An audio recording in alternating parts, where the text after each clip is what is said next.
Before I start, the Carter children, my wife and I were sitting several rows behind you, and we were praying for you, and I was humbly reminded that it was 18 years ago, almost to the day, that our family sat in that very row and supporting my mom, and it was your dad and his great faith that supported my mom and gave her hope that week. He traveled with us for several days, and we were blessed. So thank you.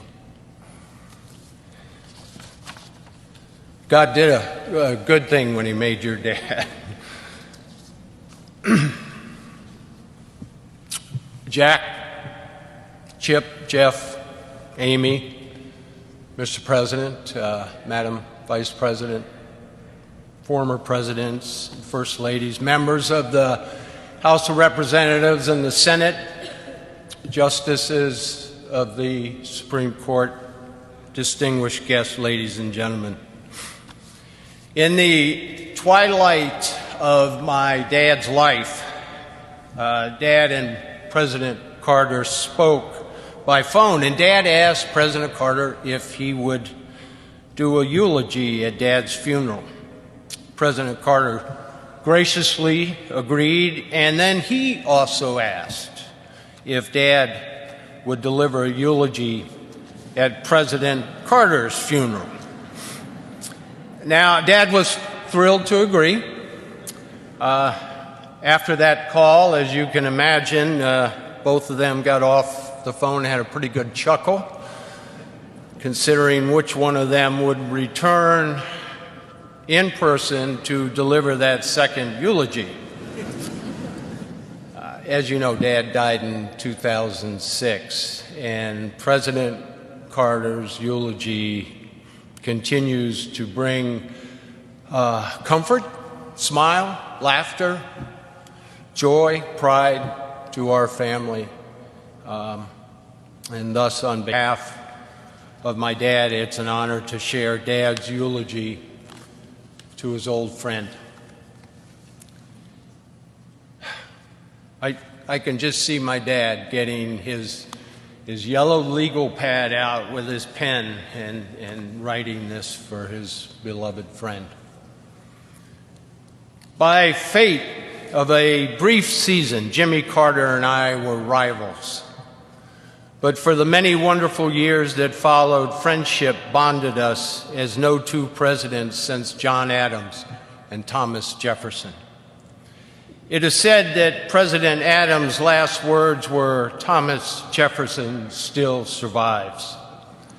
Now, since Jimmy has a good decade on me, I'm hedging my bets by entrusting my remembrances of Jimmy to my son, Steve.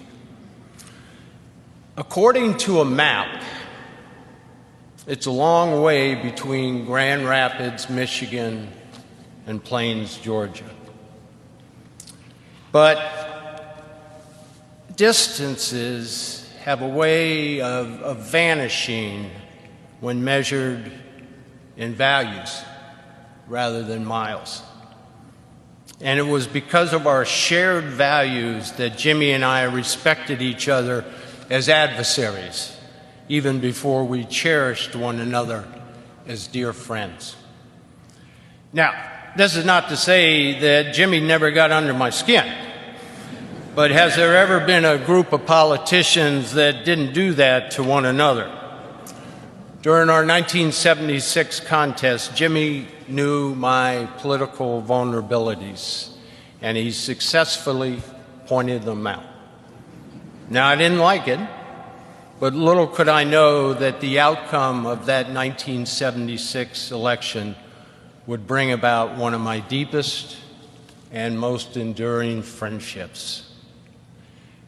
In the summer of 1981, the two of us found ourselves together again, this time aboard Air Force One, bound for the funeral of the great peacemaker Anwar Sadat.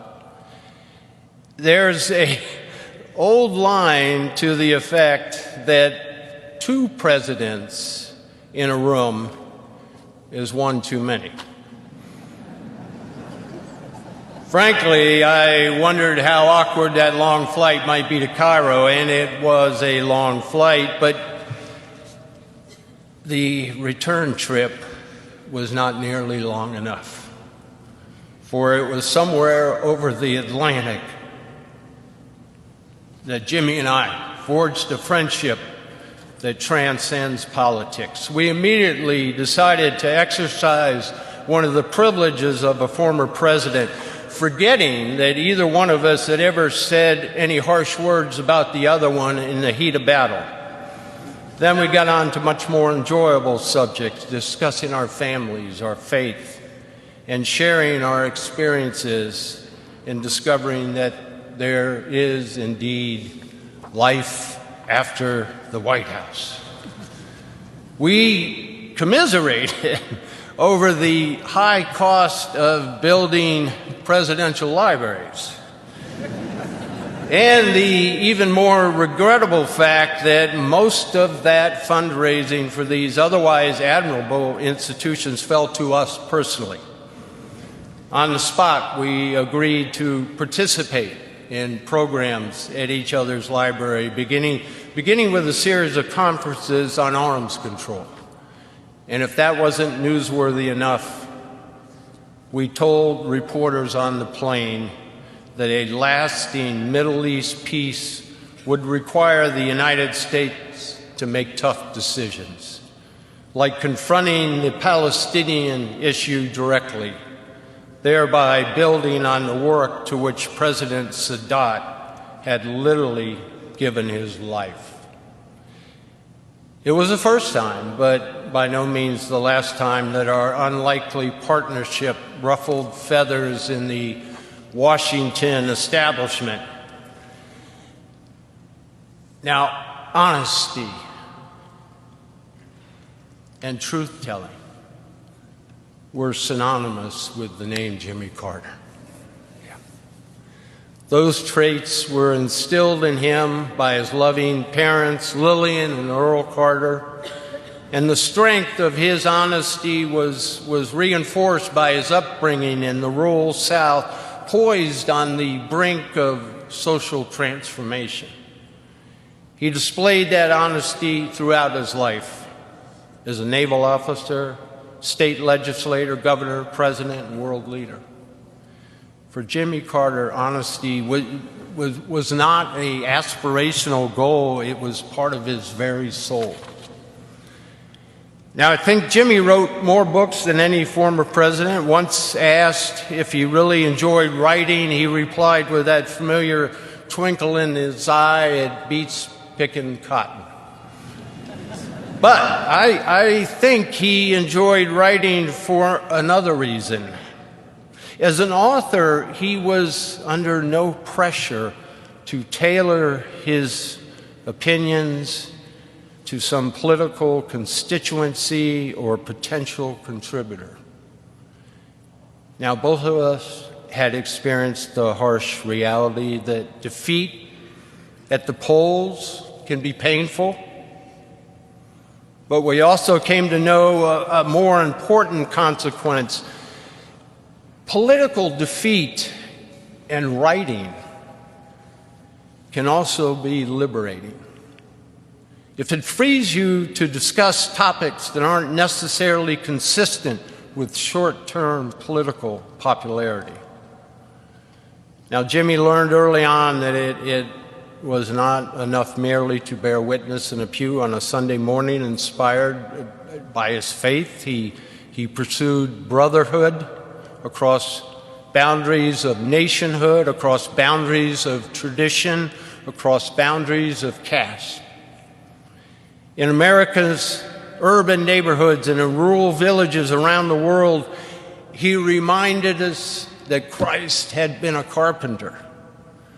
And in third world villages, he successfully campaigned not for votes, but for the eradication of diseases that shame the developed world as they ravage the undeveloped one. Now, of course, not all of Jimmy's time was spent building houses, eradicating disease, brokering ceasefires, monitoring elections. While Jimmy is probably the only former president to conduct a weekly Bible class, I know for certain he is the only former president to perform a duet of On the Road Again with Willie Nelson. Georgia wasn't just on Jimmy's mind, it was in his blood. However far he traveled, he never forgot where he came home to, or where now, in the end, he would finally come home to.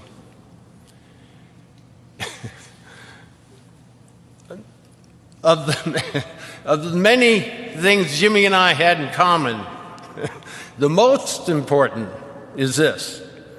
We both married way above ourselves, way above.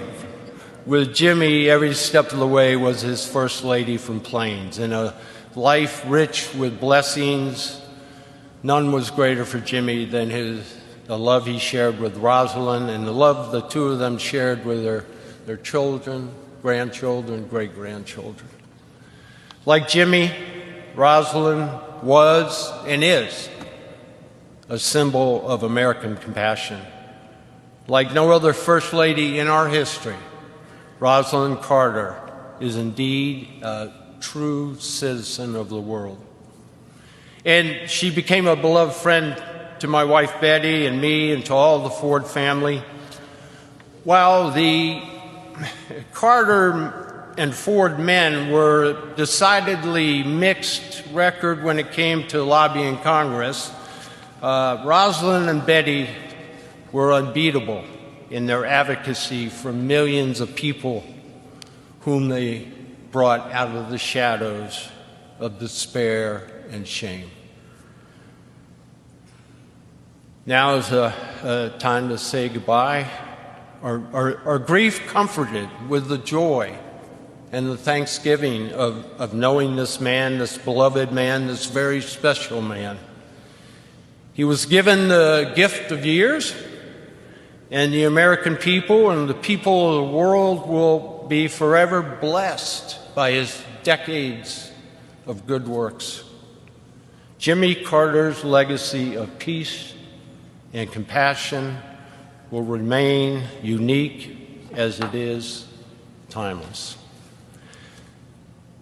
The entire Ford family, we extend our love to you, and we add our prayers to the prayers of tens of millions of people around the world.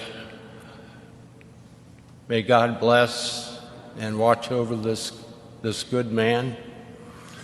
May he grant peace to the Carter family as they say goodbye to a man whose life was lived to the fullest, with the faith demonstrated in countless good works, with a mission richly fulfilled, and a soul rewarded with everlasting life.